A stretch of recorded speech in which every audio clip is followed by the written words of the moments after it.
মুসলিম দেশগুলোতে রমজান বা ঈদ উপলক্ষে দীর্ঘ ছুটি পেয়ে থাকেন কর্মীরা, কিন্তু ইউরোপ আমেরিকার মতো খ্রিস্টান প্রধান দেশগুলোতে ঈদের ছুটি বলতে কিছু নেই। তাও যদি হয় রেস্তোরাঁ কর্মী, তাহলে তো ছুটির প্রশ্নই ওঠে না।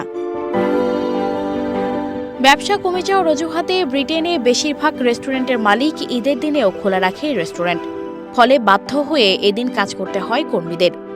রেস্টুরেন্ট শিল্পের সঙ্গে জড়িত বিপুল সংখ্যক বাংলাদেশি ঈদের দিন তাদের পরিবারের সদস্যদের সঙ্গে ঈদের আনন্দ উদযাপনের সুযোগ থেকে বঞ্চিত হন।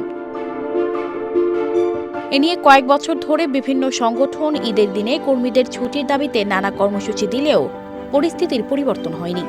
তবে কিছু রেস্টুরেন্টের মালিক ঈদের দিন স্বেচ্ছায় বন্ধ রাখছেন বহু বছর ধরে। বিভিন্ন পরিসংখ্যান অনুযায়ী ব্রিটেনে বাংলাদেশি মালিকানাধীন এরকম রেস্টুরেন্ট ও টেকওয়ের সংখ্যা 10,000-এর মতো।